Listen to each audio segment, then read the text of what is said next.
Assalamualaikum warahmatullahi wabarakatuh. Sebelumnya perkenalkan, nama saya Siti Aminah, saya dari kelas 4D Program Studi Pendidikan Guru Madrasah Ibtidaiyah UIN Sunan Ampel, Surabaya. Di sini saya akan menjelaskan terkait hasil analisis ruang lingkup materi bahasa Indonesia. Untuk pembahasan yang pertama yaitu kita akan membahas terkait KI dan KD. Di sini KI dan KD dalam kurikulum 2013 adalah kompetensi utama yang harus dicapai oleh peserta didik dalam suatu jenjang kelas, yang mana di sini ada 4 aspek. Yang pertama yaitu ada sikap spiritual, lalu yang kedua ada sikap sosial, yang ketiga ada pengetahuan, dan yang keempat ada keterampilan. Sedangkan KD atau kompetensi dasar adalah rincian dari KI yang mana disesuaikan dengan mata pelajaran dan jenjang pendidikan. Untuk yang selanjutnya yaitu KI dan KD dalam kurikulum merdeka.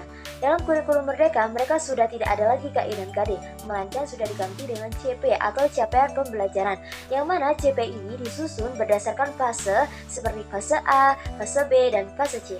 Dalam kurikulum merdeka juga lebih fokus pada kompetensi esensial dalam pembelajaran yang lebih kontekstual sesuai kebutuhan siswa.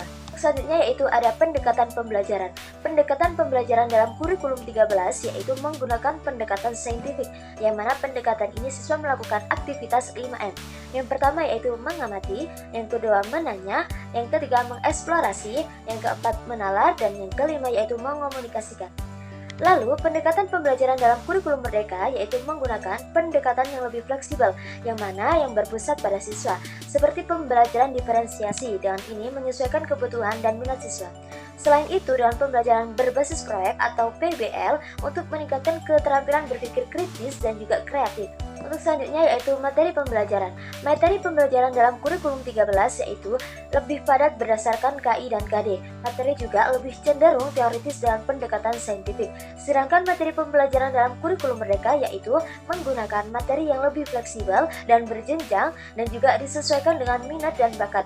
Dan ini mendorong materi yang berbasis proyek eksplorasi dan juga kontekstual. Untuk selanjutnya yaitu ada keterampilan bahasa. Keterampilan berbahasa dalam kurikulum 2013 yaitu lebih berfokus pada 4 keterampilan. Yang pertama yaitu mendengarkan, berbicara, membaca, dan juga menulis. Sedangkan keterampilan berbahasa dalam kurikulum mereka yaitu menetapkan 4 keterampilan, hanya saja pendekatannya lebih komunikatif dan juga aplikatif. Untuk selanjutnya yaitu penilaian.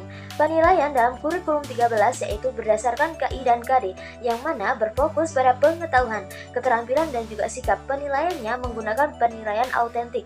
Sedangkan penilaian dalam kurikulum merdeka, mereka tidak hanya berfokus pada akademik, tetapi menggunakan penilaian formatif dan juga sumatif. Yang selanjutnya ada kegiatan literasi. Kegiatan literasi dalam kurikulum 2013 lebih berfokus pada pemahaman membaca. Kegiatan literasi sering membentuk, membaca, dan juga merangkum. Sedangkan kegiatan literasi dalam kurikulum merdeka tidak hanya dalam mapel bahasa Indonesia, akan tetapi nantinya akan diintegrasikan dalam berbagai mata pelajaran lainnya atau memperkenalkan topik yang sesuai dengan kehidupan nyata. Untuk selanjutnya yaitu ada sumber belajar. Di sini sumber belajar dalam kurikulum 2013 berpusat pada apa yang sudah ditetapkan dalam KI dan KD. Sumber belajar cenderung lebih terstruktur seperti LKS. Lalu sumber belajar dari kurikulum merdeka yaitu lebih fleksibel dan juga beragam. Mereka memanfaatkan teknologi dan juga internet, serta guru lebih fokus dalam mengembangkan bahan ajar sesuai dengan kebutuhan siswa. Yang selanjutnya yaitu kita akan membahas tentang proyek dan kreativitas. Proyek dan kreativitas dalam kurikulum 2013 fokus utamanya yaitu akademik. Proyek biasanya berbentuk tugas kelompok dan juga individu dalam pembelajaran berorientasi pada KI dan KD. Sedangkan proyek dan kreativitas dalam kurikulum merdeka yaitu menggunakan P5 atau melalui dengan proyek penguatan profil pelajar Pancasila, serta proyek yang berbasis masalah nyata dan juga kontekstual. Terima kasih.